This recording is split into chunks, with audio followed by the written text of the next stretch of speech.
Dzień dobry, witajcie w Chińskim Ekonomicznym Przeglądzie z Łukaszem Kobierskim. W dzisiejszym odcinku spotkanie ministrów spraw zagranicznych Rosji i Chin. Problemy z zadłużeniem samorządów lokalnych w Chinach szkodzi prywatnym firmom. Dalszy ciąg wojny handlowej Unia Europejska-Chiny. Sekretarz Skarbu USA Janet Yellen w Chinach. Zapraszamy.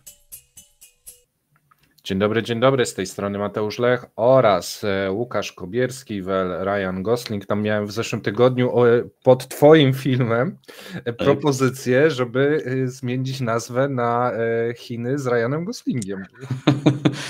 To może to kącik było filmowy. To. Tak, może to będzie wtedy klikalne. Witajcie serdecznie. Dziś kilka naprawdę ciekawych informacji z Chin. Jeżeli trafiliście tu przez przypadek i oglądacie po raz pierwszy ten program, to kanał Kremlinka zajmuje się globalnymi tematami ekonomicznymi, głównie Rosją, natomiast mamy swoje informacje o Niemczech, mamy informacje od gości różnych, a tu jest jak co niedzielę o godzinie 9 Chiński Ekonomiczny Przegląd z Łukaszem Kobierskim. To Łukasz przygotowuje materiały jako specjalista od Chin. Ja tu tylko zajmuję to okienko i słucham i ewentualnie zadaję ciekawe pytania.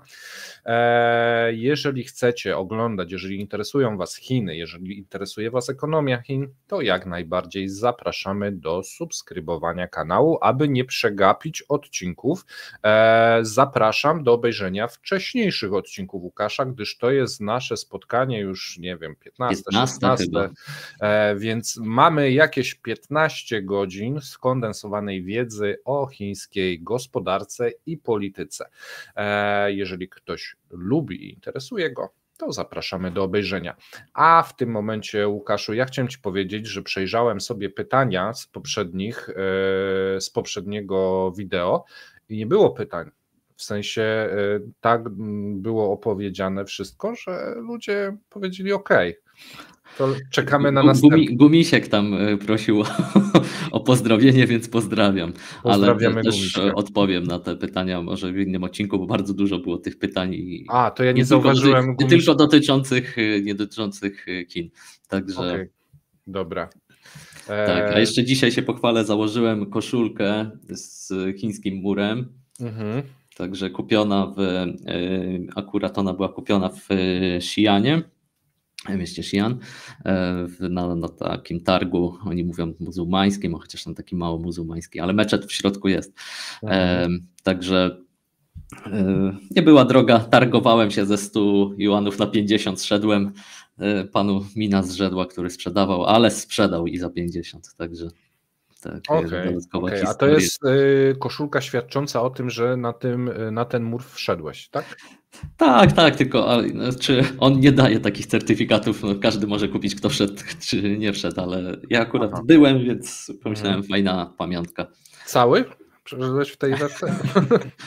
Odcinek. Cały nawet, to często jest tak, że w pewnym momencie jest jakaś taka bramka, że już po prostu albo jest zamurowane, że już nie da się dalej przejść, że jest jakaś część turystyczna i koniec. Ja słyszałem, że w ogóle to taka ciekawostka, że chiński mur nie zawsze jest murem, że to czasem są takie przerwy nasypowe, że to nie cegły. Tak, oczywiście.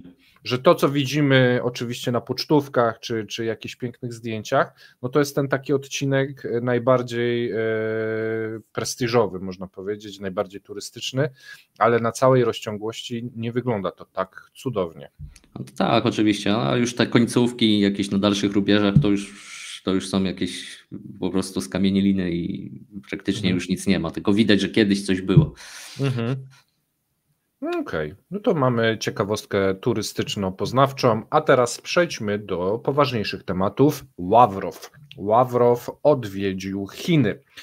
My w swoich cepach informowaliśmy przed wylotem, Ławrow zapowiadał, że jedzie do Chin, próbować rozwiązać kwestię blokady przepływów między bankami chińskimi i rosyjskimi. Tak w ramach wstępu i informacji, od początku roku na skutek wtórnych sankcji amerykańskich chińskie banki utrudniają przelewy do Rosji ze względu na obawy wpisania się na listę amerykańską, która wykreśla ich praktycznie z udziału w globalnym rynku. I w tym momencie chińskie banki zaostrzają wytyczne, pieniądze utykają gdzieś po drodze po kilkanaście tygodni, no i Ławrow mówi, biorę teczkę, wsiadam w samolot i jadę załatwić. No i opowiedz nam, co tam się w tym tygodniu wydarzyło. Tak. Dodając do tego, co mówiłeś, to po prostu chińskie banki zaczęły masowo żądać od rosyjskich nadawców płatności informacji o ostatecznym celu wykorzystania tych środków, które są przesyłane. Tak. I niemal w połowie przypadków chińskie banki proszą też o zapewnienie, że ich ostateczny odbiorca nie będzie w żaden sposób powiązany z armią rosyjską ani z rosyjskim przemysłem wojskowym. Tak, są też takie kody produktów międzynarodowe. Chińczycy też żądają, żeby w przelewach była informacja, co to za kod produktu, żeby mogli ewentualnie zweryfikować, czy dany kod produktu nie jest wpisany na listę sankcyjną, więc tych utrudnień i tego piętrzenia takiej biurokracji jest bardzo dużo i te przepływy są mocno blokowane od początku tego roku. No i Ławrow mówi, trzeba coś z tym zrobić. Tak, także Ławrow poleciał do Pekinu, spotkał się tam oczywiście z ministrem spraw zagranicznych Chin Wang Yi, ale też poza protokołem spotkał się z Xi Jinpingiem. Także to jest raczej rzadko się zdarza, żeby minister spraw zagranicznych spotykał się też z przewodniczącym HRL. W tym przypadku miało to miejsce. Co udało się podpisać? No właśnie w sprawie banków to tam, a nawet słowa nie było, przynajmniej w tej części oficjalnej. Podpisano umowę, która się nazywa Plan Konsultacji pomiędzy ministerstwami na rok 2024. To jest plan konsultacji dyplomatycznych. Zaraz, to brzmi jak dowiaduj się. Troszeczkę takie miękkie te sformułowanie, plan konsultacji dyplomatycznych, to tak bez konkretów.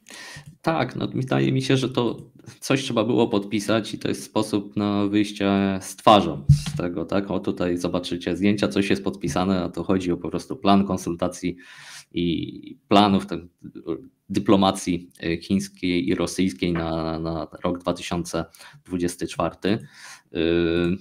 Także moim zdaniem niezbyt może być pod tym kątem udana ta wizyta Ławrowa, ale przejdźmy dalej, co możemy znaleźć w tych różnych informacjach ze strony rosyjskiej i chińskiej. No to Wang Yi pogratulował reelekcji Putinowi. To też zawsze pojawia się po tym, jak Putin wygra lub któryś tam przedstawiciel Xi Jinping, no to pierwsze to są gratulacje. Ławrow za to mówił, że Chiny były właśnie pierwsze z tymi gratulacjami, za co serdecznie dziękuję. No one były pewnie z tydzień przed wyborami już poszły. No już wcześniej mówiono już to w chińskich mediach, że tak, no to że Putin na pewno wygra, więc to wiadomo. Wang Yi powiedział za to, że utrzymanie i rozwój stosunków chińsko-rosyjskich jest nie tylko nieuniknionym wyborem Chin i Rosji jako dwóch głównych krajów sąsiadujących, ale także jest w pełni zgodne z podstawowymi interesami obu narodów. A kompleksowe partnerstwo strategiczne Chiny-Rosja w zakresie koordynacji na rzecz nowej ery w dalszym ciągu funkcjonuje na wysokim poziomie. I w dalszym komunikacie Wang Yi mówił o tym, że obie strony powinny skorzystać na tym, że Rosja przejmuje w tym roku rotacyjne przewodnictwo w ugrupowaniu BRICS, a z kolei Chiny przejmują rotacyjne przewodnictwo w Szanghajskiej Organizacji Współpracy. Dalej było oczywiście o tym, że będą dalej promować równą i uporządkowaną wielobiegunowość na świecie. Na tym im zależy. W kontekście gospodarczym, tak jak mówię, no, nic takiego nie było, ale w kontekście wojny na Ukrainie można powiedzieć, że tutaj Rosjanie osiągnęli pewien sukces, dlatego że w chińskim odczycie mamy informacje, i chińskim i rosyjskim, bardziej to było chyba nie w odczycie, tylko w wypowiedziach obu przedstawicieli, że w obecnej fazie planów pokojowych nie ma sensu w ogóle, żeby do nich siadać, bo nie są uwzględnione te rosyjskie, znaczy to nie jest powiedziane wprost, ale chodzi o to, że nie są uwzględnione rosyjskie postulaty. Więc prawdopodobnie... A co, ty opowiadałeś nam o szwajcarskim chyba tak. Kongresie pokojowym, jak to się nazywa? Miałyby się odbyć w Szwajcarii rozmowy pokojowe. Właśnie. Mówiono, że Chiny polecą na ten kongres, czy jak to będzie się nazywało, ale generalnie wynika z tych komunikatów, że nie zrobią tego. Tak, nie jest to wprost powiedziane, ale wynika z tego, że Rosjanie to na pewno, a Chińczycy też raczej nie. I tutaj byłby mały sukces rosyjski pod tym kątem. Okej. No dobra. No, to w sumie nie ma sensu może tego teraz tak, robić.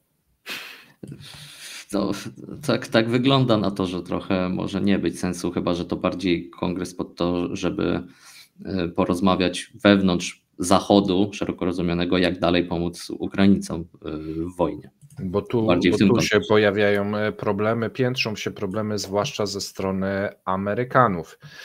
Co wydawać się jeszcze 2-3 lata temu mogło jako bardzo mało prawdopodobne. No a w tym momencie to, co się dzieje, to już nie są żarty, no bo coraz więcej tych problemów. Natomiast my dziś skupmy się na Chinach i na tym spotkaniu. Podsumowując, uważasz, że to było wartościowe spotkanie, czy raczej Ławrow odbił się troszeczkę od ściany i nie za bardzo, to była taka kurtuazja bardziej, może jakieś i co mogło się odbywać za tymi zamkniętymi drzwiami z Xi?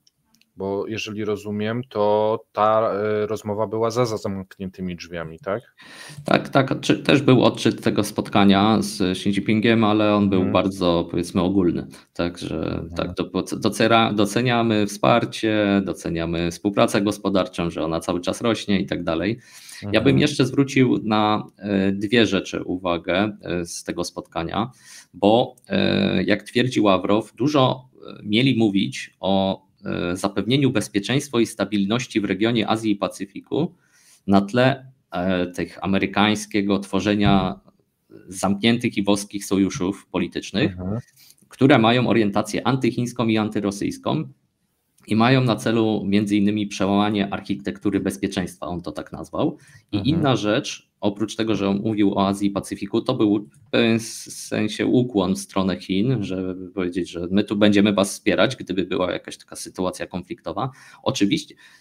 Oczywiście też wspomniał Ławrow, może nie oczywiście, bo to jest o tyle interesujące, że zazwyczaj to strona chińska w swoich komunikatach pisze o Tajwanie, że no Tajwan to jest tam niezbywalna część Chin, a tu tak wyszedł do przodu Ławrow i on zaczął tam mówić, że tak, uznajemy, że Tajwan tak jest ważny. W ogóle te komunikaty strony rosyjskiej to one były bardzo takie, powiedzmy, poddańcze pod tym względem, że my tu będziemy... Czekały troszeczkę wazeliną. Oj, tak, moim zdaniem bardzo. Tak? Z wcześniejszych jak komunikatów czytałem, to też tam było trochę tej wazeliny, ale teraz to już było tak, wszystko co się dało, to tam było.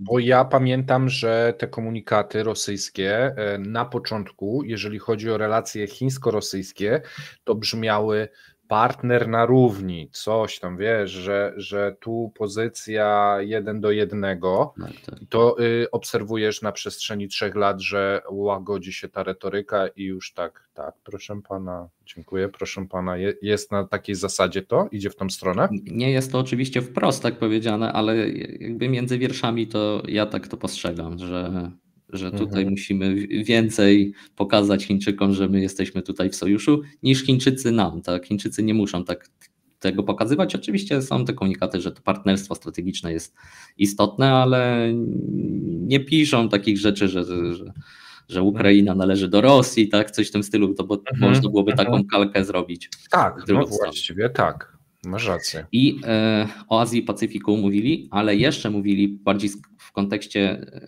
europejskim, dla nas istotnym, o bezpieczeństwie w Europie, bo stwierdzono, że należałoby stworzyć nową strukturę bezpieczeństwa w Euroazji wobec działań euroatlantyckich. I Ławrow mówił, że przez długi czas istniała euroatlantycka struktura bezpieczeństwa w postaci NATO i OBWE, ale te organizacje wyczerpały swoje możliwości jako struktury zdolne do jakichkolwiek znaczących negocjacji opartych na równowadze interesów, ocenił minister spraw zagranicznych. Także jestem ciekawy, czy oni będą planowali jakąś nową organizację, czy raczej w ramach tych organizacji, które obecnie, na przykład Szanghajskiej Organizacji Współpracy, będą tworzyć jakąś kontrę w stosunku do NATO. No to moim zdaniem będzie interesujące, żeby to obserwować. W każdym razie oba państwa jasno mówią, że ta architektura bezpieczeństwa czy architektura globalna w ogóle nie spełnia ich wymogów, tak jak oni je postrzegają. Tak, no to już mamy od dłuższego czasu tą informację. A jeszcze może jedna rzecz, bo chciałem zacytować jednego z chińskich ekspertów, już nie pamiętam jak to się nazywa, ale pamiętam, że z Uniwersytetu z Wuhan. On mówił, że moment wizyty Ławrowa w Chinach jest bardzo interesujący, ponieważ pokrywa się z czasem wizyty Janet Yellen, o której dzisiaj też będziemy mówić. Tak. I przed potencjalną wizytą sekretarza stanu USA Antony'ego Blinkena, bo Blinken też ma niedługo być w Chinach. I ten chiński ekspert powiedział, że to pokazuje złożoność interakcji między Chinami, Rosją i USA, a na koniec w stosunkach trójstronnych Chiny kierują się własnymi interesami narodowymi. Więc rozmawiamy ze wszystkimi. Tak, to teraz jeżeli oglądacie dzisiejszy odcinek, to po tym odcinku zapraszam Was na sobotni globalny ekonomiczny przegląd, bo tam mieliśmy właśnie Foxconn, Wietnam, Tajwan, Chiny, USA, kable internetowe podmorskie, jak to się wszystko spina w tych interesach i o jakich kwotach wielkich mówimy, to zapraszam do tamtego odcinka, bo to się chyba nam dzisiaj bardzo tak połączy jedno z drugim. Więc już teraz zapraszam. A teraz przejdźmy do kolejnego tematu, bo myślę, że tamten mamy omówiony. Problemy z zadłużeniem samorządów lokalnych już są na tyle duże, że szkodzą prywatnym firmom.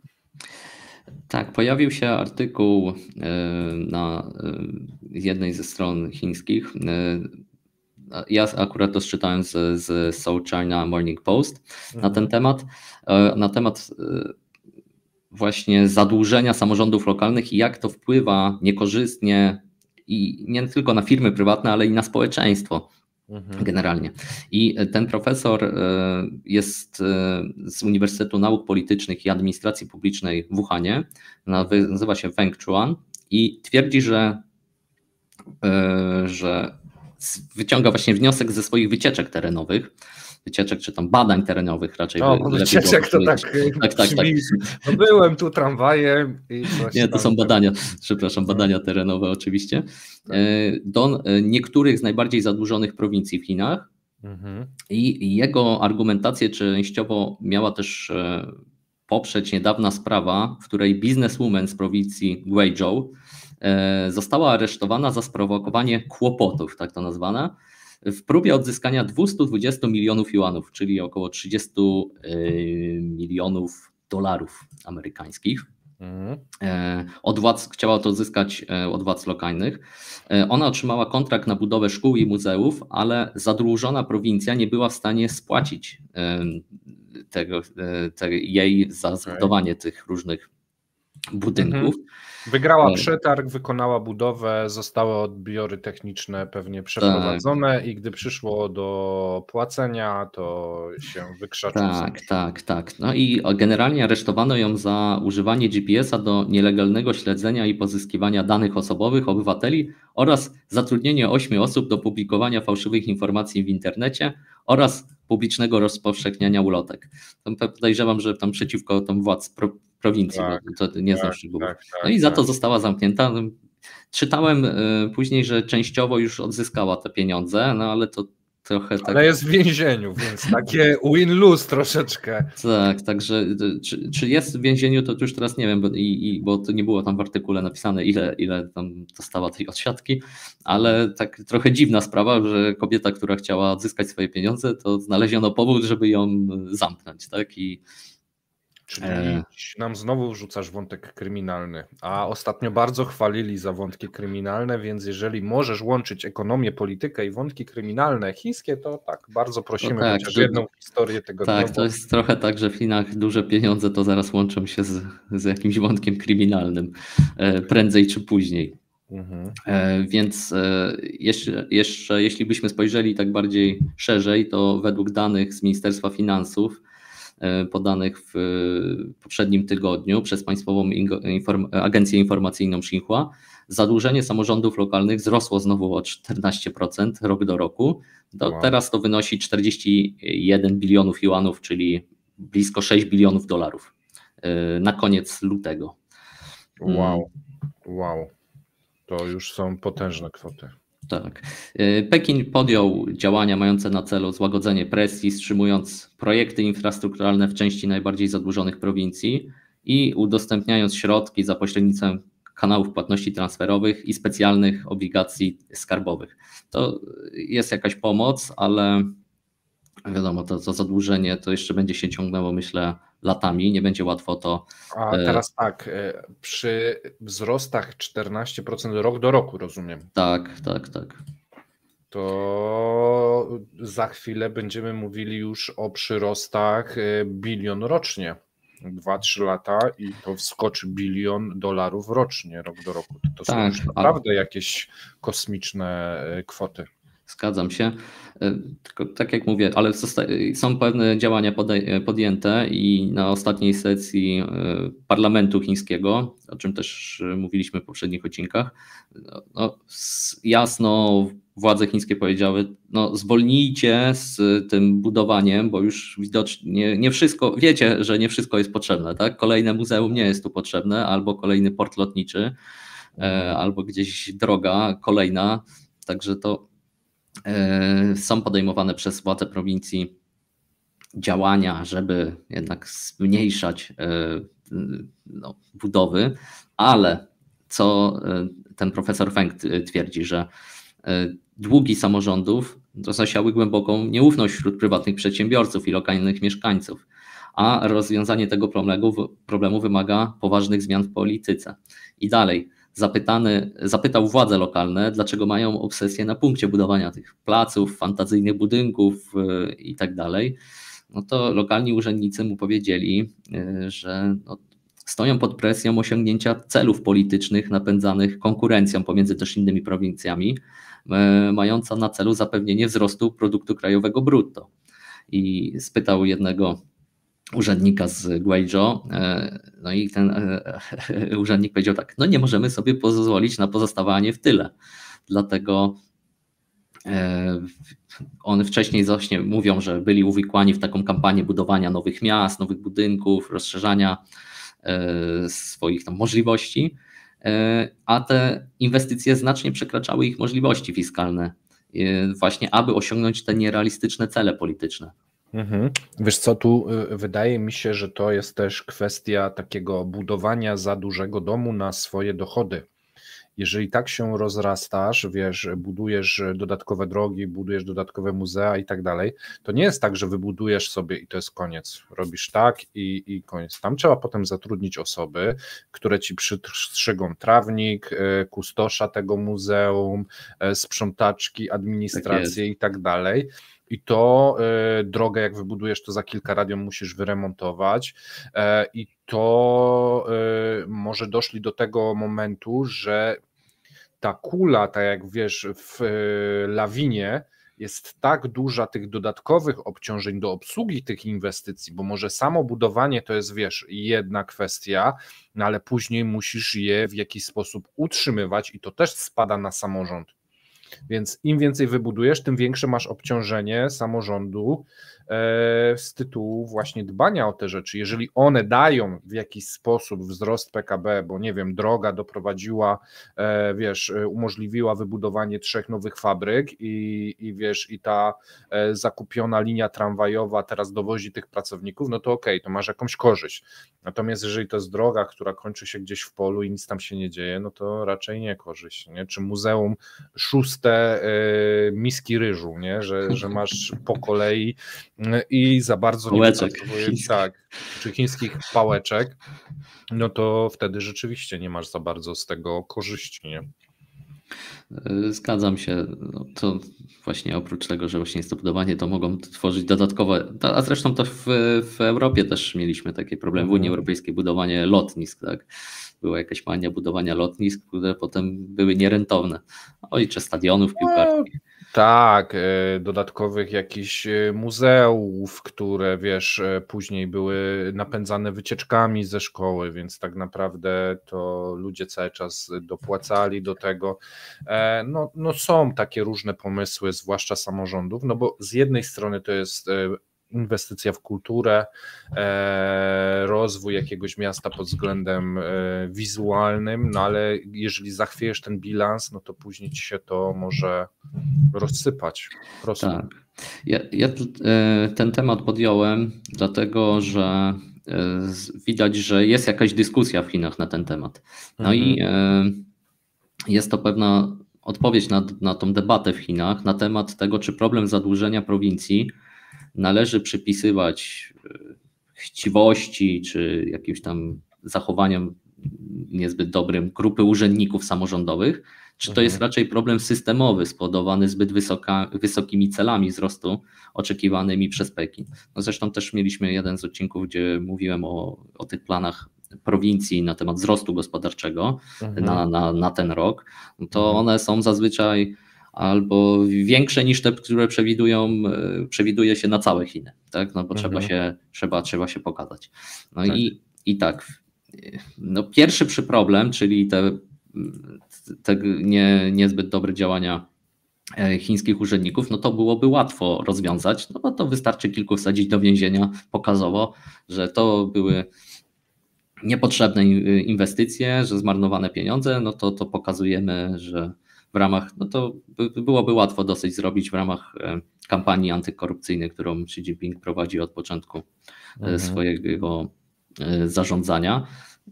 I to byłby od razu jasny sygnał dla reszty, że aha, dobra, to my też już nie robimy takich rzeczy, bo tam będziemy siedzieć w więzieniu. Bo co innego jest, wiesz co, niewłaściwa inwestycja, co innego jeszcze sprzeniewierzenie pieniędzy na tej inwestycji, że ona teoretycznie jest poprawna, ta linia tramwajowa na te nowe osiedle czy cokolwiek, natomiast kosztuje 6 razy drożej niż powinna, nie? Bo takie rzeczy też by mogły się zdarzyć. Tak. A w drugim przypadku z kolei, jeśli to jest systemowe, no to pytanie, jak rozwiązać ten problem, tak? To trzeba było mieć jakieś nowe podejście w Komunistycznej Partii Chin na budowanie wzrostu gospodarczego. Zresztą tak. Próby są jakieś podejmowane, tak, bo chcą mieć nowe technologie, ale to może być za mało, zdecydowanie za mało. Tu chyba wrócimy do tego, co powiedziała później Janet Yellen i co odpowiedzieli jej Chińczycy, więc ten temat to na razie zostawmy, bo tam czytaliśmy wspólnie ciekawy artykuł na ten temat, to sobie do tego wrócimy. A teraz może przejdziemy do następnego, czyli wojny handlowej Unia Europejska-Chiny. Te wojny handlowe to na całym świecie zapłonęły, można powiedzieć, i już wszyscy z wszystkimi walczą. Szczególnie, znaczy najbardziej znana to jest amerykańsko-chińska i chyba od niej się zaczęło, można powiedzieć. Ale w tym roku coraz bardziej sobie poczyna. No już mamy Unia Europejska-Rosja, Unia Europejska-Chiny, Ameryka, Unia Europejska, też są sprzeczki. no dzieje się. Dzieje się. Tak, ale w kontekście Unii Europejskiej jest to dosyć interesujące, bo były podejmowane małe kroki w stosunku do Chin, ale teraz to są takie coraz mocniejsze działa wystawiane w tym roku, co jest zaskakujące. Wydawało mi się, że może przed wyborami to europejskimi to nie będą tak szaleć, a tu się okazuje, że do wyborów starają się jak najwięcej rzeczy po prostu przepuścić dalej.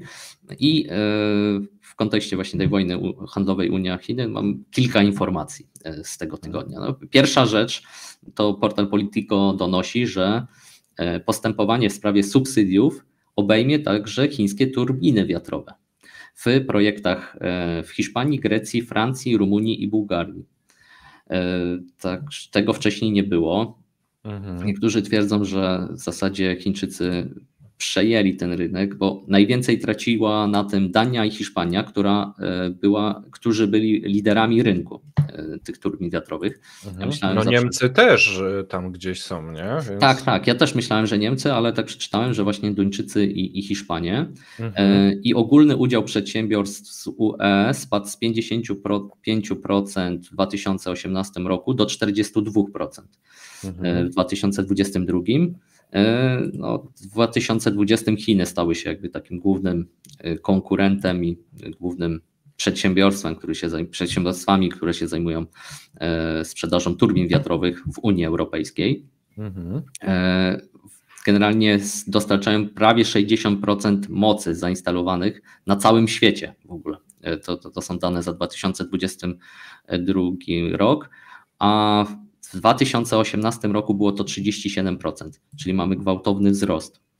Ale ty masz 2022, a jeszcze 2023 było jeszcze mocniejsze dokręcenie śruby ze strony Chińczyków ze względu na to, że te subsydiowanie zaczęło się mocniej chyba właśnie w 2023, bo problem był, że eksport spadał i zaczęły się ruchy takie deflacyjne w Chinach i tam podjęto działania, żeby troszeczkę stymulować ten eksport. No to podejrzewam, że w tym momencie jest jeszcze gorszy ten współczynnik na niekorzyść Europy.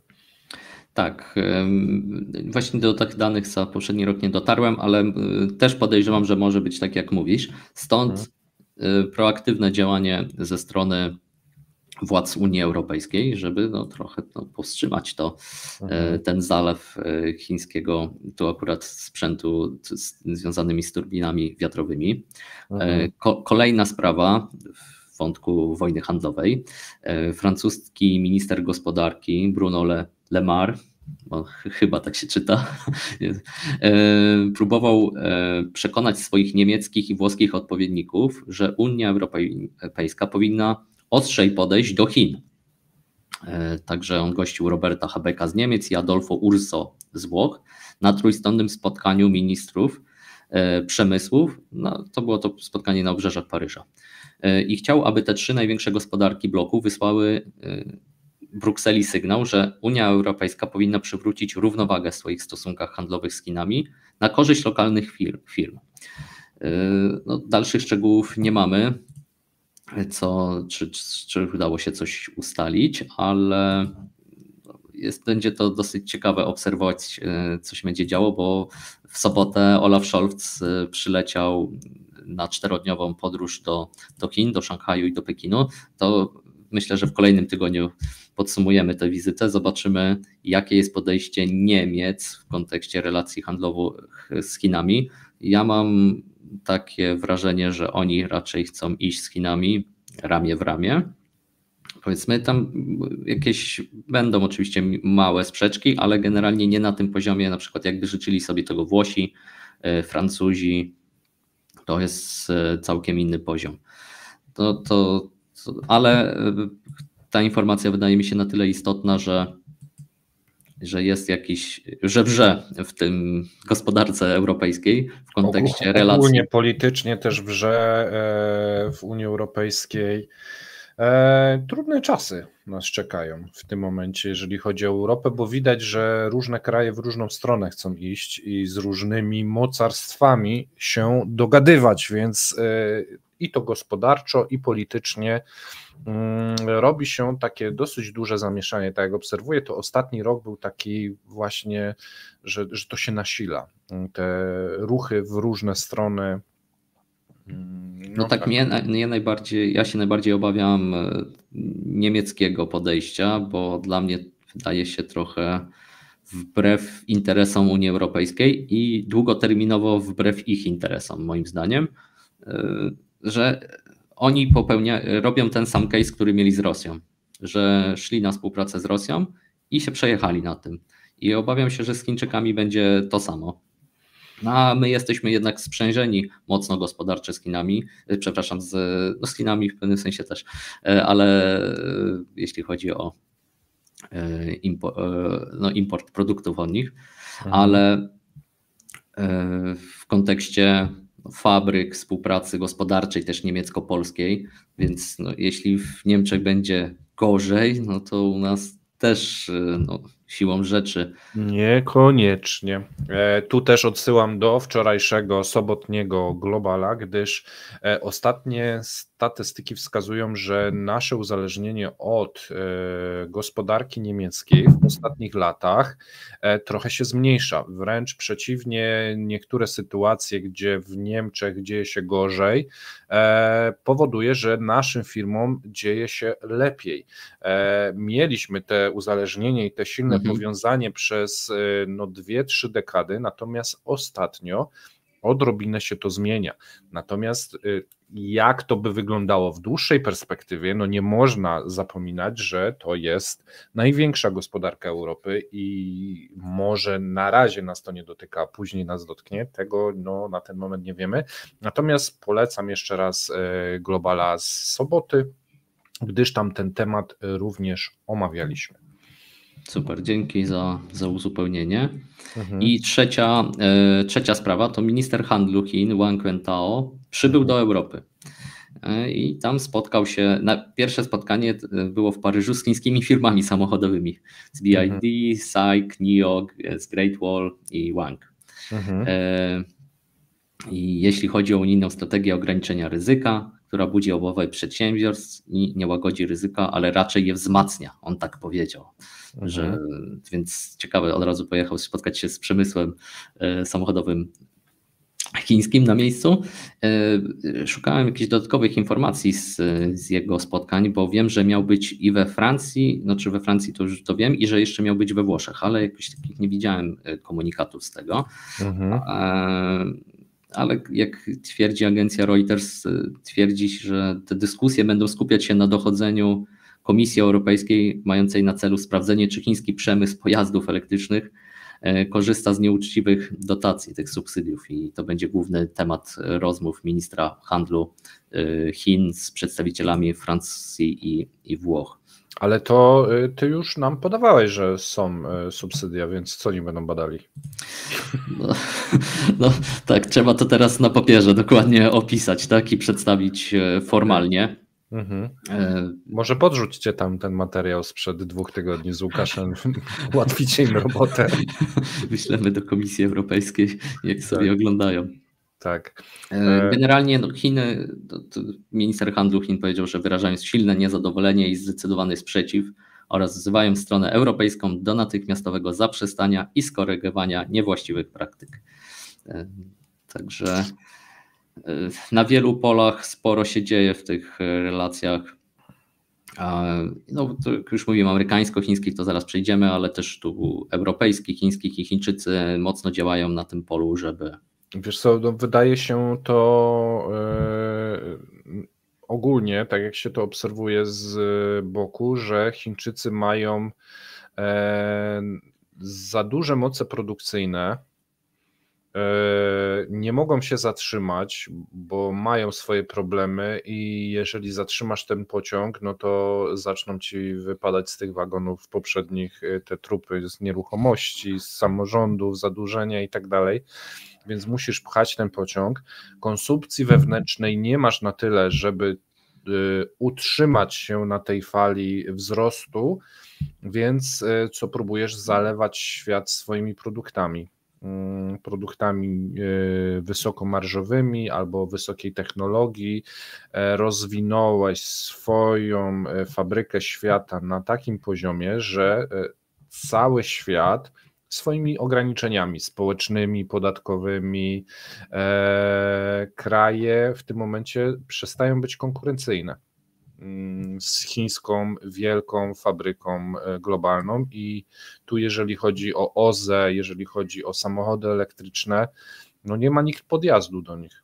Widziałeś Xiaomi, jaki samochód wypuszcza, który wygląda jak Porsche, jakiś tam model. Tak, tam w ogóle na to spotkanie, gdzie był ten nowy model wypuszczony Xiaomi, to zaproszono innych prezesów innych firm samochodowych chińskich, to tam kopara opadła, można powiedzieć. I czytałem inny artykuł na ten temat, że wojna handlowa, ale wewnątrzchińska trwa taka wojna cenowa. I są różne, tam kombinują, walczą o klientów te firmy ze sobą, że na przykład zniżki na samochód 10 tysięcy juanów, tak, że a jeśli tam oddasz tam swój spalinowy, to jeszcze jakaś tam zniżka, kupisz nasz i tak dalej. Także oni się tam walka trwa między nimi. Tak, ale to jest walka, która jest być może z korzyścią dla ogólnie motoryzacji chińskiej, bo oni walczą nie tylko na cenę, ale na unowocześnienie, automatyzację produkcji. Ja gdzieś właśnie czytałem, że fabryka Xiaomi samochodów jest wypuszczane co kilkanaście sekund gotowe auto.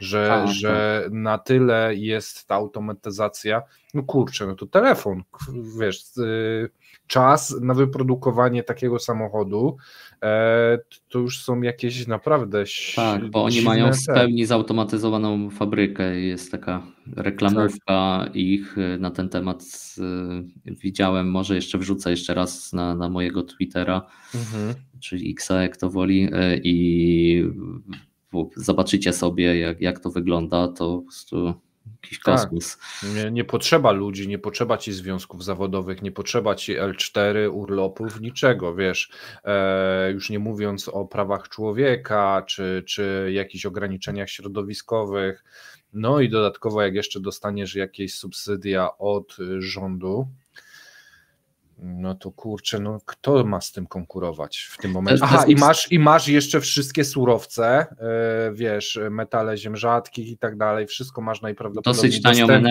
dosyć tanią energię w porównaniu do Europy. Tak, i jeżeli potrzebujesz coś, no to masz Rosjanina, który w tym momencie jest pod taką ścianą, rządzi z rabatami, wiesz, tam wszystko. No jest naprawdę to ułożone bardzo dobrze i przemyślane przez chiński sektor, na przykład samochodowy, dlatego takie oburzenie w Europie, takie oburzenie w Stanach. Nie? Do tego zaraz przejdziemy. Tak, ja jeszcze w kontekście tych samochodów elektrycznych, bo czytałem artykuł, gdzie mówi się, że w portach europejskich po prostu parkingi są zawalone tymi samochodami. No to jest jedna rzecz, że już Chińczycy zaczęli wysyłać. Trochę jest za mało dealerów na miejscu, żeby już zabrać z portów te samochody, więc one tam czekają sobie grzecznie, no ale to jakby pokazuje skalę, że no jakby zaczęło się, można powiedzieć. Ale to ja jeszcze w zeszłym roku, jak zaczęliśmy nagrywać materiały z Pawłem, to mówiłem, że samochody elektryczne, że to może być tak jak ze smartfonami. Nie było smartfonów, ale jak się zaczęły, to później przejście do czasów... mówisz o chińskich smartfonach, czy w ogóle? Ogólnie, o smartfonach. Pierwszy dotykowy, tam chyba 2008 rok, iPhone chyba był, z tego co pamiętam. Pierwszy, tak. I zobacz, minęło od 2008 roku, w tym momencie 16 lat. Kto sobie wyobraża teraz życie bez smartfona? Zastąpił dziesiątki narzędzi, Walkman, faksy, skanery, komputery, telewizory. Wiesz, ta rewolucja i tak naprawdę to przejście, to przeszło nam tak gdzieś koło głowy i nawet nie zauważyliśmy. I w tym momencie Chińczycy to, co robią, to tak intensywnie chcą zalać świat samochodami elektrycznymi, żeby te przejście było też może nie 15 lat, ale może 25 i za chwilę zaczniemy mówić, a jak to było, jak były te spalinowe, bo to naprawdę się rozpędza, a przemysł samochodowy pozaelektryczny jest w dużym kryzysie w tym momencie. No bo te ceny zaczynają się zbliżać, wiesz, tu był podstawowy problem, dwa były, ładowanie i cena. No jak cena się zaczyna zbliżać i zacznie się masowa sprzedaż, no to i cała infrastruktura, tam też będzie pieniądz, więc też się będzie pewnie rozbudowywał, nie? No tak, no i pytanie tutaj, co Polska na to, bo mamy projekt Izery, samochodu elektrycznego, który też mówiliśmy w poprzednich odcinkach. Widzimy, że część koncernów europejskich będzie razem z Chińczykami chyba razem współpracować i jakby co w ogóle Europa na to wszystko, tak? Bo Węgrzy idą bardzo mocno razem, ramię z Chińczykami, tam kolejne fabryki czy akumulatorów, czy samochodów są planowane, albo już są w budowie. Mówi się, że może coś we Włoszech, a może coś we Francji. No Polska tak trochę w rozkroku stoi, a i tak może, tak jak mówiliśmy w Tychach, będzie i tak fabryka chińska w zasadzie, tylko że no jakby nie współpracy z Polską. Żeby ten transport, wiesz, ograniczyć, wstawią ci roboty i będzie se fabryka wypluwała co kilka sekund samochód, no i tyle. No nie sądzę, czy oni tam w Polsce będą chcieli takie technologie przekazywać. No, zresztą to akurat był przykład Xiaomi, nie? Inne fabryki chyba no, są zautomatyzowane, ale nie wiem, czy aż na takim poziomie. Tak, ale wiesz, jak już jedna zrobi, to już wiesz jak. Kwestia jest tego skopiować. Nie? No z naszej perspektywy to było dobrze, żebyśmy mieli ten transfer technologii, bo Chińczycy, no to w ogóle jest fascynujące, że kiedyś to Chińczycy od nas uczyli się tej technologii, a teraz jesteśmy w takiej pozycji, jeśli chodzi o samochody elektryczne, no że no trochę my chcieli od nich wziąć technologię, a oni mówią nie, że wam nie damy. Także... No oni się nauczyli, że lepiej się nie dzielić technologią, bo sami wiedzieli, co z tym zrobić. Tak, więc no dzieje się. Dobra, to myślę, że to jest idealny moment, żeby przejść do sekretarz skarbu USA i jej wizyty w Chinach. Tak. No, sekretarz skarbu, ona odbyła 6-dniową wizytę w Chinach, także trochę tam posiedziała, miała kilka spotkań. Generalnie z odczytów strony amerykańskiej to one mniej więcej były takie same, a wszystkie przeczytałem, ale to zaraz powiem, co mniej więcej w nich było. Generalnie Yellen powiedziała, że stosunki Ameryki z Chinami są na mocniejszych podstawach niż w zeszłym roku o tej porze. I to powiedziała na zakończenie wizyty. I oczywiście ostrzegła Pekin, to był kluczowy temat i sprawa podczas tej wizyty, no, że Stany Zjednoczone są zaniepokojone rolą Chin w rosyjskich zamówieniach wojskowych oraz tym, że chińskie banki wspierają te wysiłki. No i kolejna rzecz, no te moce produkcyjne, o których mówi i o subsydiach chińskich, które są stosowane, no że no to też oni się temu sprzeciwiają i jeśli dalej tak będzie to wyglądało, no to będą nakładać cła na produkty chińskie. I to były dwa główne tematy. No może nawet ten z tymi subsydiami to chyba był główniejszy niż Rosja, ale to też było wspominane. Ja może wrzucę tu cytat, który mi się bardzo podobał, bo czytaliśmy ten sam artykuł. Li Yong, główny badacz w chińskim zespole doradców D&C Think, tak chyba się nazywa poprawnie ta firma, podsumował tą wizytę i wypowiedzi pani Yellen, że nie mogą wygrać wyścigu, więc próbują go spowolnić. Po prostu robimy swoje, oni mogą robić co chcą, nóż jest w ich rękach, więc bardzo ostra retoryka, że wiesz, no, nie dajecie rady nadążyć, to próbujecie zrobić wszystko, żeby nas spowolnić. My robimy swoje, a wy róbcie co uważacie. Piłeczka po waszej stronie ogródka, nie?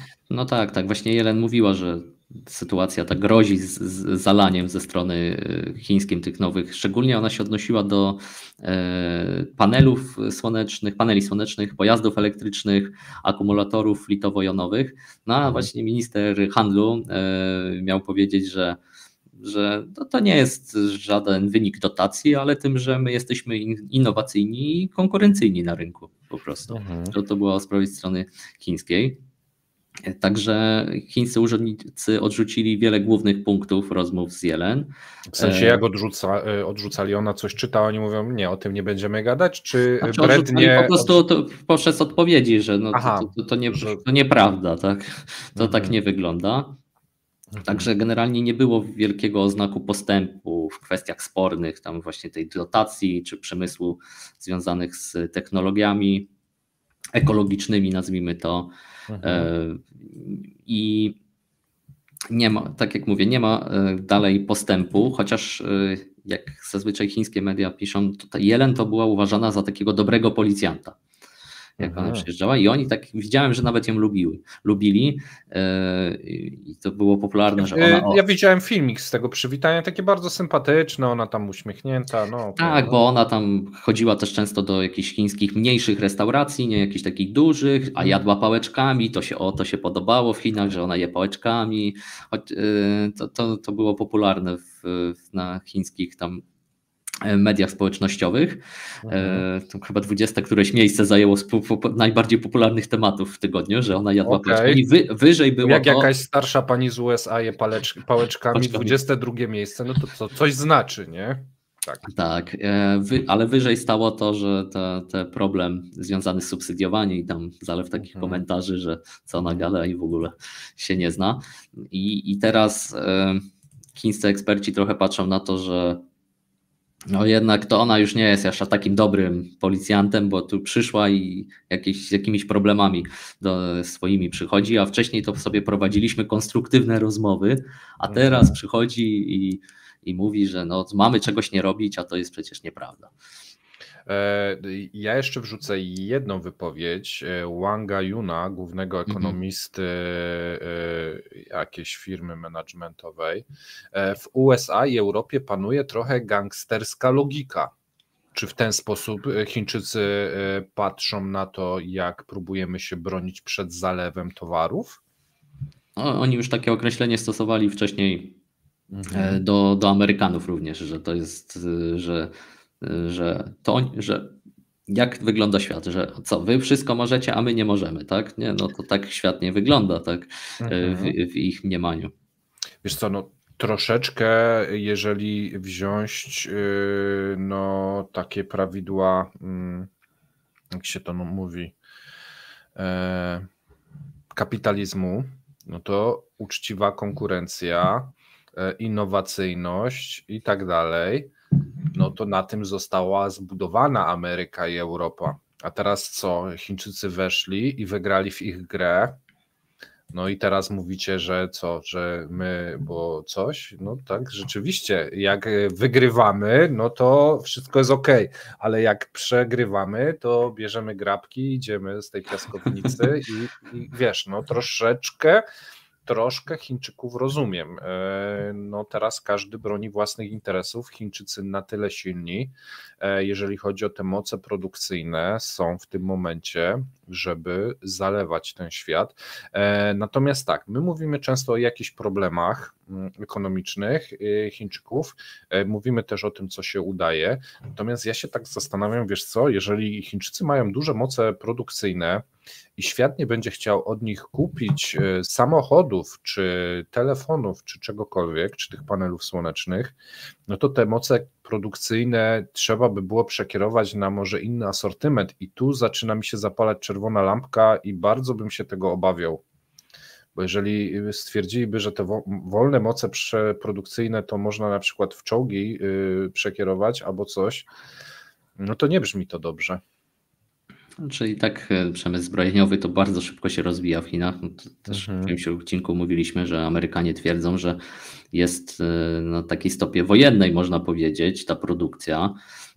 No zresztą Xi Jinping za jeden z głównych celów sobie wziął to, żeby armia chińska, zresztą on jest jakby głównodowodzącym, powiedzmy, armii chińskiej jako przewodniczący. Znaczy nie jako przewodniczący, tylko że jest oddzielna do tego funkcja, ale powiedzmy on sprawuje też pieczę nad siłami zbrojnymi i stawiał sobie za cel, żeby ta armia chińska była porównywalna powiedzmy do największych potęg. No zresztą wydatki zbrojeniowe to są już drugie na świecie.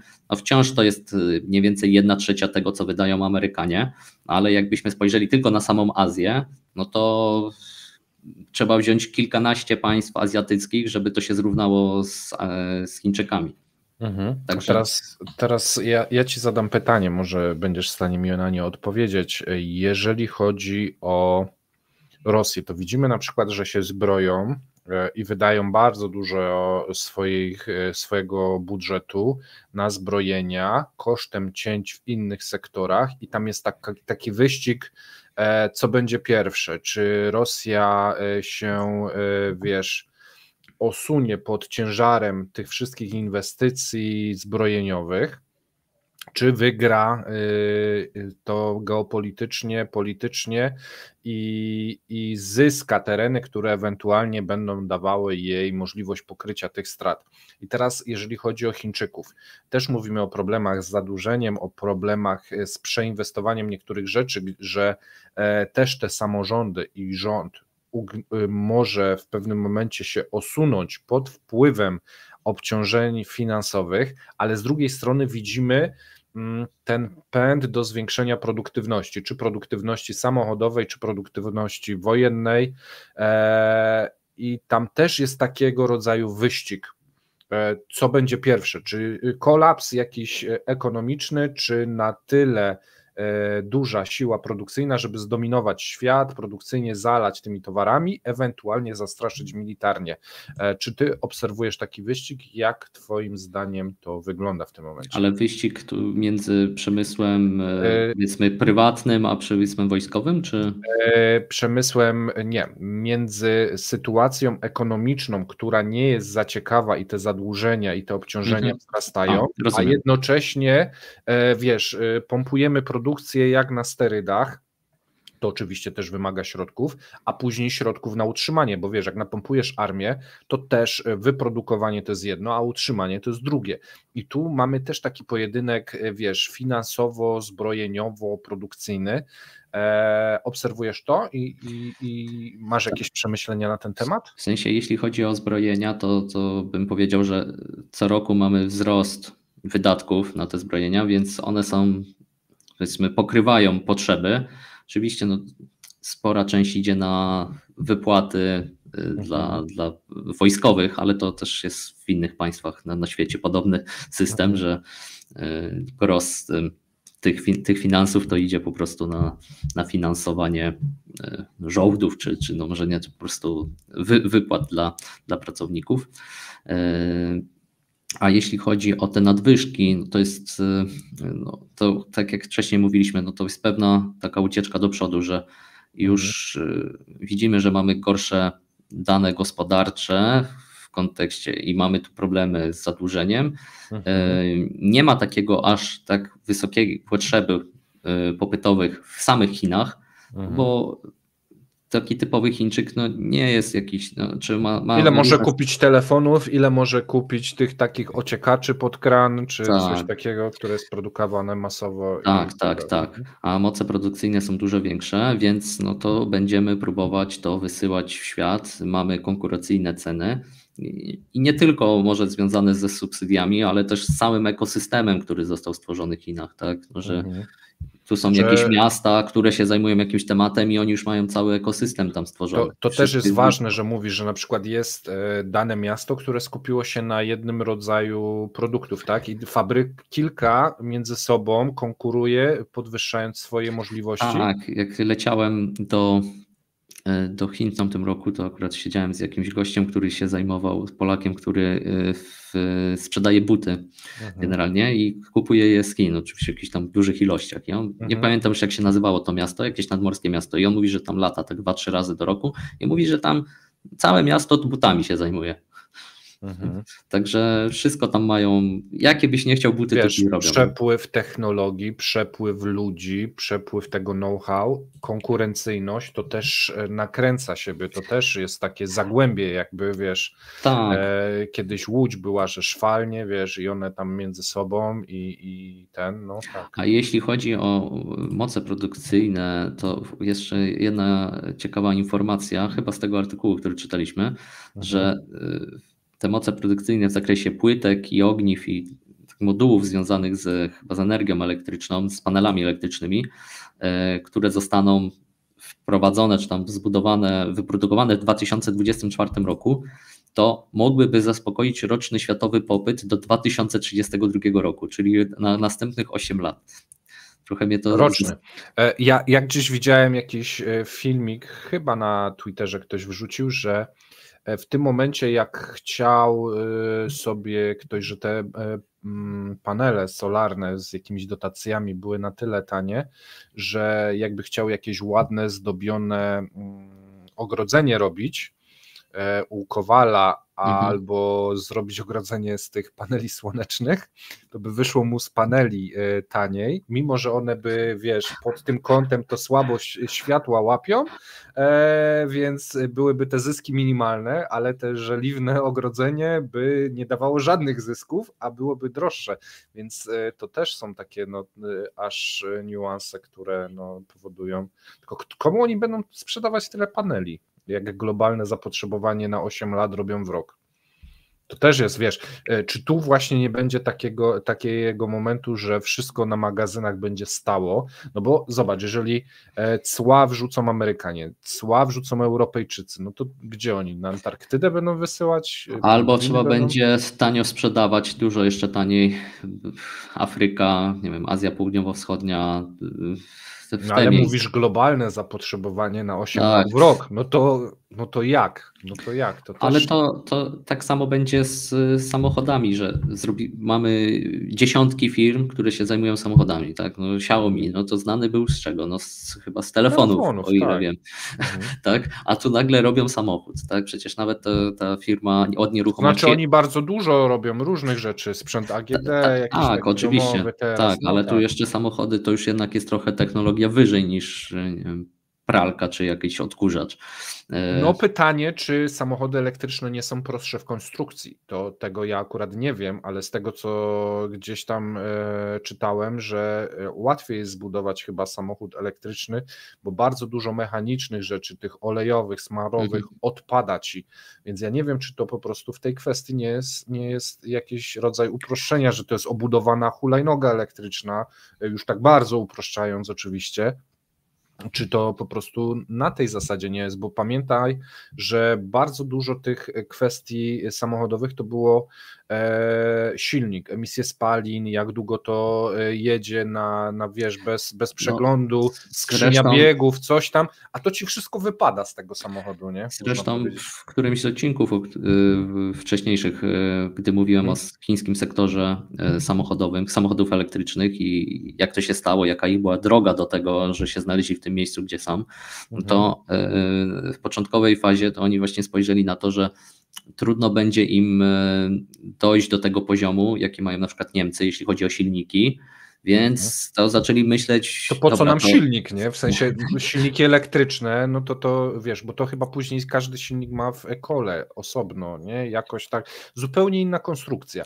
Tak, więc oni poszli wtedy, dobra, to idziemy w inną stronę, tak? I to było... na nowo koło.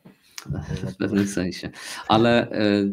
Co do tego tematu, że mówisz, że jest ta duża nadprodukcja, no to będzie się kończyło bankructwami, nie? I jakby to jest wliczone w cenę, moim zdaniem, przez KPH, że tak będzie, nie? Że dobra, teraz subsydiujemy, pomagamy wam, robicie tych firm... I albo zdobędziecie rynki tak. na zachodzie, żeby na zachodzie wszystko splajtowało i żeby czy ta firma X czy Y z Szanghaju to tam wejdzie, nawet jeżeli... Splajtowało, czy po prostu będziecie mieli, no nie wiem, 50%, 60% rynku, tak? No to po prostu będziecie liderem rynku, a ci, którzy są słabsi, no to albo upadniecie, no tak się zdarza. Taki morderczy kapitalizm wręcz. O tak, no to w Chinach to jest typowe.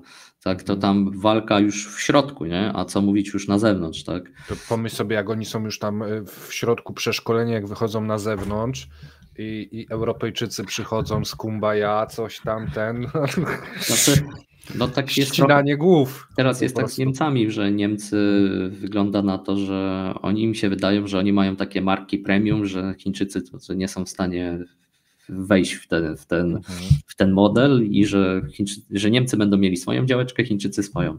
Ale zaraz, modele premium, no to chyba Volvo jest kupione przez Chińczyków, modele premium, wiesz, jeżeli BMW czy Mercedes będzie się sprzedawał coraz słabiej i ich wartość na rynku będzie jakaś, no to przyjdzie sobie Xiaomi i kupi pakiet kontrolny i będzie miało ten markę premium, nie?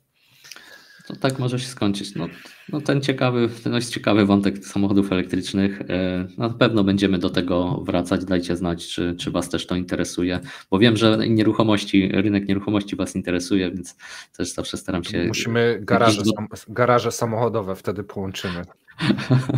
Gdzie trzymają Chińczycy swoje samochody, tak? To kiedyś możemy opowiedzieć. Słuchaj, Łukasz, minęła nam ponad godzina, trzeba kończyć, bo ludzie mają całą niedzielę przed sobą. Dziękujemy Wam serdecznie. Pamiętajcie, że możecie zadawać Łukaszowi pytania pod odcinkiem. Jeżeli chcecie, abyśmy nakręcili jakiś odcinek specjalistyczny właśnie z jakimś tematem, dajcie znać. Łukasz akurat może wiedzieć coś na ten temat i po prostu nagramy. A jak nie wiem, to się dowiem. Jak nie wiem, to się dowiem. To się dowiaduj. Tak, to się dowiaduj, jak Ławro. No i okej. Trzymajcie się, dzięki. Pamiętajcie o subskrypcjach, komentarzach. Aha, i że na Patronite jest oczywiście osobna zakładka dotycząca Łukasza i chińskiego ekonomicznego przeglądu. Jeżeli chcecie go wesprzeć w jego pracy na naszym kanale, to możecie zawsze to zrobić poprzez Patronite'a. Tak jest. Dzięki serdeczne i do zobaczenia w następnym tygodniu. I tak jak powiedział Mateusz, to zachęcam do zadawania pytań, komentowania. Będę odpowiadał. Będzie się dowiadywał. Będę się dowiadywał. Na razie. Do następnego. Cześć. Hej. Dziękujemy za obejrzenie do końca. To dzięki Wam ten kanał ma szansę się rozwijać tak jak dotychczas. Pamiętajcie, lajki, subskrypcje, komentarze pomagają nam rosnąć. Jeszcze raz dzięki.